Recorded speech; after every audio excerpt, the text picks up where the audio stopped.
Hello, everyone, and welcome to MK11's next review. Counting down to it. In fact, it's Monday. This is Thursday. We are really close. As you can see, I went all decked out for this. I mean, check this out: an MK10 Sub-Zero costume, and it's actually pretty good for 40 bucks. This is actually worth it. So I'm pretty happy. There's still, little issues, but otherwise, as you can see, it's pretty well done. And it is the actual MK one. Now, I do wish a few things were a little bit more authentic, but hey, you can't win every battle. Still, this game is worth it. As you can see here, I actually have a physical copy of XL. This is the one that has all the content. But I also have a digital copy of the original too. And I like having a physical in case anything happens to these digitals, I can still play. And I have another surprise. This is something else I want to show up before I get into the review of the game. We also have an exclusive Mortal Kombat Raiden X glow-in-the-dark figure. And look at this, from Toys R Us. It was only at Toys R Us. This is actually a pretty rare find, and it's still in its box, as you can see. And it's just a lot of fun. I mean, look at the detail, and everything glows in the dark. This thing glows in the dark pretty heavily when my room goes dark, so this is really nice. And go Knights. So with that being said, I think we should hop in, put that over there, to the game. You want to see it? I want to review it? Let's get started. Because you know you're going to love it. Or it'll be as cold as ice. Alright, so here we are with the game. There's a lot of features. As you can see here down in this corner, right around there, we have the MK, the Warner Brothers version of like play and stuff. Ooh, Elder God Invasion is on. So there's a lot. Yet that's not what we're here for. We're here to check out the game and do all kinds of stuff. So with that being said, let's hop in and give the game a proper feel. So let's start off first with the of course, the story mode. Now, I want to point this out that while I'm not going to be taking us into the story mode, because I want to show off some of the stuff, there's so much going on here that it's just incredible. And remember, this is before MK11. And this game was originally, believe it or not, going to be on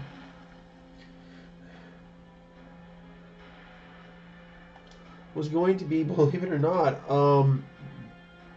PS3 as well. And that was pretty cool. We have classic, infrared. This is cool because it's actually from Predator, since he's part of this. But we're going to go with Cold War, because this is a pretty nice skin. And as you can see here, there's also what's known as a variant system. You have 3 different types of fighting styles which affect movesets and so forth. So we're going to choose Hellfire, no. Infernal, no. We're going to go with just straight out ninjutsu. And yeah, I'm not going to do that to Sub-Zero. I always find kicking Melina's butt's kind of fun, so let's give her one. And let's go Vampire, Classic. Yeah, that's a pretty nice one. Piercing, Ravenous, Eternal. We're just going to go with Piercing. And as you can see here, there's a lot of good stages too, and I love how they react to each other. And let's just go with the pit here. This one was added when an update was done. So, yep. So I love how they actually have exits and stuff. The story mode is where I'm going to start first, because that's the primary story. Is it's set a year basically after the last game, MK9, and Shinnok invades Earthrealm. So as you can imagine, all hell breaks loose, and of course, Shinnok's desperate to get his hands on the Jinsei. And I haven't played in a while. I am just rusty as hell. But as you can see here, it's just so amazingly well done. And Shinnok is stopped from acquiring the Jinsei by Johnny Cage, who is part of some rare clan and is sealed by Raiden into the amulet. Fast forward to the modern day, and we have, believe it or not, we have Johnny Cage's daughter Cassie, who is now a part of the special forces. And as you can imagine, she with Jax's daughter, are basically, following in their parents' footsteps, along with Kung Jin, who is a relative of Kung Lao, and Kinshi's son Takeda. And they basically are a new team that's being put together to deal with the potentials of another invasion or another incursion, as the threat to Shinnok is, by him is still pretty damn huge, and it makes for a hell of a storyline. We then learn that Melina is still around. She's leading a rebellion against Kombat Khan, and the result is not good. She's acquired the amulet and has begun to kill a lot of people, including innocents. And this is ultimately what brings Earthrealm in, is there are refugees pouring into Earthrealm. And the whole time, everybody's wondering if Shinnok's going to pop up, because Quan Chi is manipulating things to a certain degree. Either way, this makes for one hell of a storyline in game. And without, spoiling too much, they really went all out. I mean, there was just so much that went into it. How much? I mean, there's just much. There was so much, and the cool thing is that the story also is, is being told in a time way as well. We're having the characters being told in this period of time and stuff. We're having them go forward and back. We're seeing previous events, some events that occurred during some of the games, others that occurred in different things. And if you look in the back of the crypt, this pit 2, you'll actually see that there are two characters fighting. One of them is Blaze, and I forget who the other one is. I think that's Rain. Yeah, that's Rain. So that's pretty cool in its own right, and that's reminiscent of MK2. This is the whole stage from there. The background has actually been refit to Shang Tsung's palace, I believe. There's a volcano that erupts, which is pretty cool.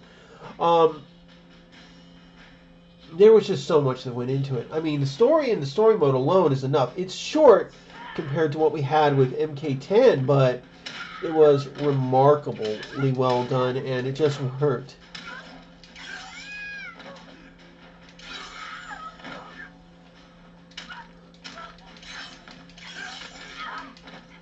And it works pretty well from that point. And I just think it's still one of the better games in that regard. Besides that, there was so much work that went into it. I mean, it's just amazing.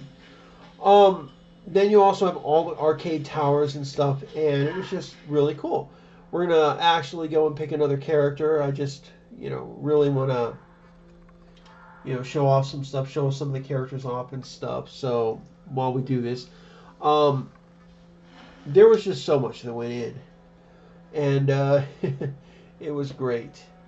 I love the fact that we also have guest characters. We have all this stuff. So there was a lot of content, and the way these characters react to each other is really cool. So we'll pick Sub-Zero. Let's see what he's got. We have Sub-Zero. We have the Cold War design. We have Classic. And we also have this, which is called Blue Steel. And we're going to, let's see, Cryomancer, Unbreakable, We're going to go with Cryomancer. He's one of my favorites. And let's see, I think, no, not Goro. No. Yeah, Tanya needs a nice butt whooping. This is one of the DLC characters, but she does appear in the story mode as a fighter character. And that's the other thing. Some of the characters that we encounter in story mode are either just background characters, or we actually get to fight them, but we don't get to play as them. So like Baraka, Sindel, Tanya, Rain. It's a small list, but it does add up after a while. And I do think it's something that, people talk about. So let's go with the Jinsei chamber to show that off because this is a major point in the game and major storyline.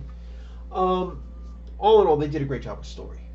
Next up, we have, of course, as you've seen, I've shown off the variant system and the characters. Remember that each character has a variant. There's only one character that has more than one variant, and that's actually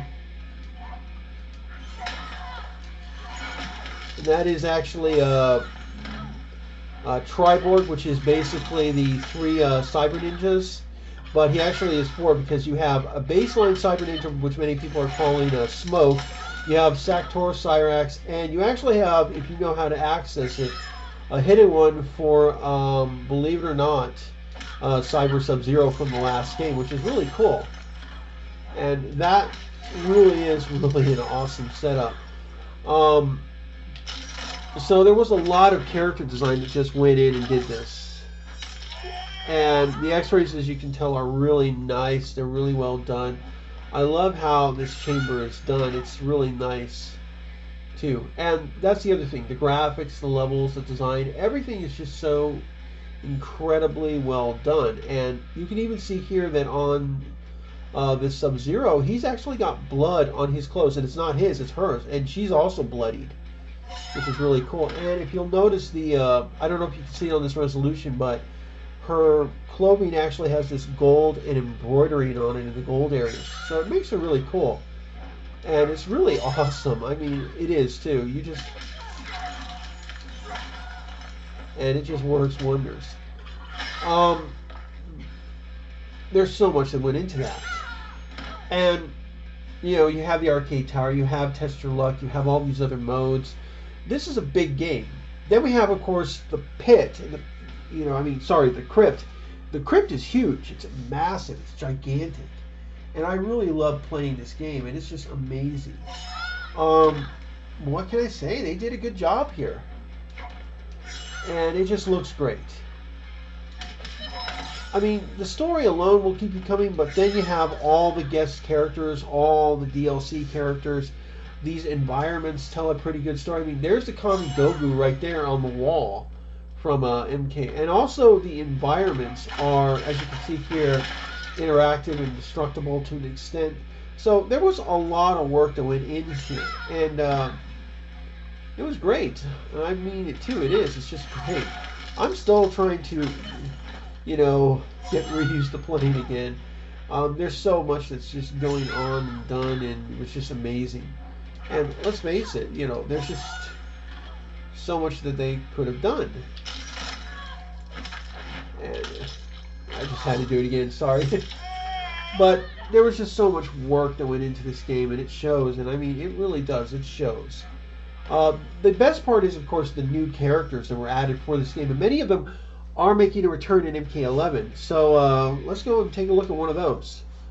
So first of all, we had, of course, like I said, we have 4 characters that we get to experience in the story mode first. Cassie, Jackie, Kunjin, Kinshi. But we also have a totally new set of characters as well. We have here Devora. She's an insect. We have Ferritor. This is like 2 characters into one. A really big honking character. We have Kotal Khan right here. This is the new Emperor character based on Aztec. He's incredibly well designed. He's a real tough character to use, I will say that. And as you can see, pretty big. Sorry if his head's getting cut off on the top, but it's just a recording method I have. And of course, we have here Aaron Black.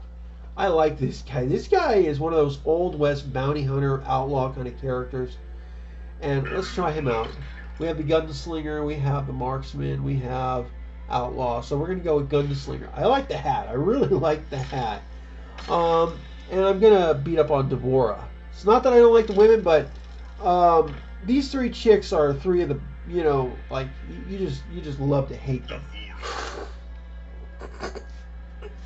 She's got Broodmother, Venomous, and Swarm Queen. I think Venomous is one of her best abilities because it can be very dangerous even to those characters who block, so we're going to do that. We're now going to show off, what stage? Let's see. One of the ones that was in the actual original trailer that they used to promote the film. the Deadwoods. This is an incredible stage, by the way. And as you can tell, there was a lot of work that went in here. And while it's not a huge amount of new characters, it's still significant enough that it gets people's ever-loving attention. As you can see here, the detail is just amazing. And I think people tend to forget that this game was not originally meant as a PS4 game. It was meant originally as, believe it or not, a PS3 and 360, but was also, you know, on the way for the new consoles. And I think it's one of the better games because of it. I was even surprised to find out Deborah was going to be in the game, to be fair, because I thought she was killed off in this one. But she wasn't. And as you can see here, there's just so much that goes in, and it shows. The detail, the environmental work is just incredible. But yeah, originally there was orders for this on PS3 and 360, so, you know, and we see a little bit of that in some of the graphical design and so forth. Still light years ahead of the last systems, but definitely still was possible on those. I wouldn't have recommended it, but it was still there.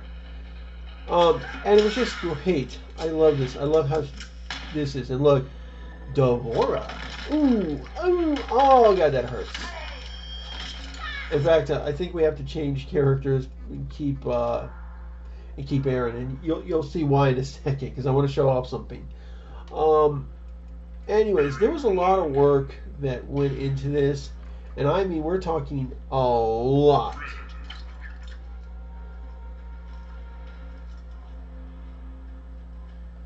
And it just shows. And we're gonna try the Lin Kuei Temple. I love that the Predator is in this game along with the alien, and the alien's a Turcotan alien too, so that's really cool. There's just so much that went into this game. It was so awesome. So it was just great, and I mean, I love it. I mean, the whole design, this whole point, and you got to see this. Watch. Check a look at the bullet. Ugly motherfucker. Ooh, yeah. And I love how the X-rays are that good. I mean, they really do. Look at that. You can throw fire and stuff. I even love how the Predator's blood is here with this glowing green. And you can actually see quite a bit of the present nature here with it and stuff. There was so much that went into this game, and they really went all out, on my opinion. And they did, and it was just great. Aaron Black, I found, became a really big favorite character really quickly. And as you can see here, the detail work is just impressive. It's well done. The animation, the design, the detail, it's all very good.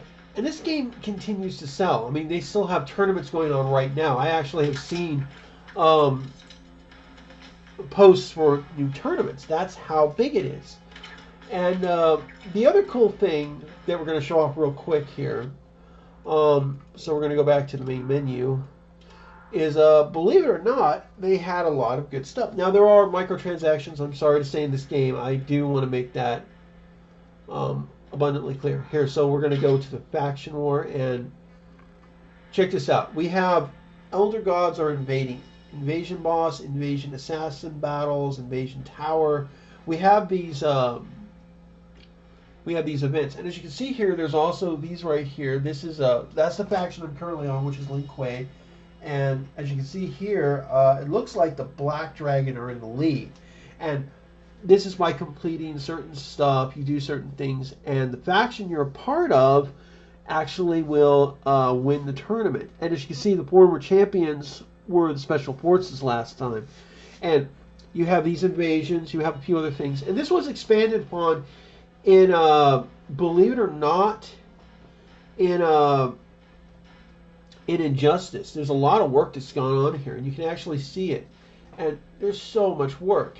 And not only that, but you can choose these factions, and you can actually link up with these factions and do things and gain stuff, including a new fatality called a faction kill. When the game originally launched, there was no stage fatality. That was something that was added when they did the update with the second Kombat pack, which included a lot of extra characters. Um, and then you got this stuff. So, yeah. We're leading the charge? It looked like we were losing. Still, it's pretty cool. And there are challenges both for the week and for the days. See faction leaderboard, war tower, invasion boss. And some of this stuff does change with time. You have the crypt, you have the extras and stuff. So as you can see, there's a lot of content. I mean, there's just so much. There's, offline play history collection, match replay. There's a lot of content. As you can see, you even get free stuff from the game and stuff. There's a few things you can buy. And look at that, Bunny Day Premium Tower. And that's kind of important. So we're going to take a look at that. And what we have here is a set of towers. These challenge towers. See, look here. Whoa. Okay, that's cool. That is cool. Oh my God, super powdered. We got a ray of super onto the arena, frequent and super. Okay, Bunny Day. Oh my God, I think I'm gonna have to try this. Is Eastern Earthrealm complete the Eastern Tower and claim a special holiday reward? Oh my God, I have to. And these are similar to what we are going to get in Injustice, which was really enhanced upon. See, there's the daily, there's the premiere, 4 days, 2 hours. So I have plenty of time to play this. And the Living Towers is really cool, and hourly. This is, oh my God. And I love that there was a freaking evil Easter bunny walking around. Oh my God. Okay, I have to see if that will pop up again. Traditional towers, tower, I can't even say it right anymore. Tower challenges. So yeah, there's a lot of content. I mean, this is so cool. Oh my God. There's still an evil Easter bunny. It's too cool. Somebody has a lot of time on their hands, but I really appreciate it. Oh my God. You can tell I'm going to enjoy myself. And I think a lot of other people are too. And you kind of have to realize we really do get to enjoy a lot. I mean, there's so many details. And it shows. I mean, it really shows. It's just so cool. I kind of want it. Oh my God.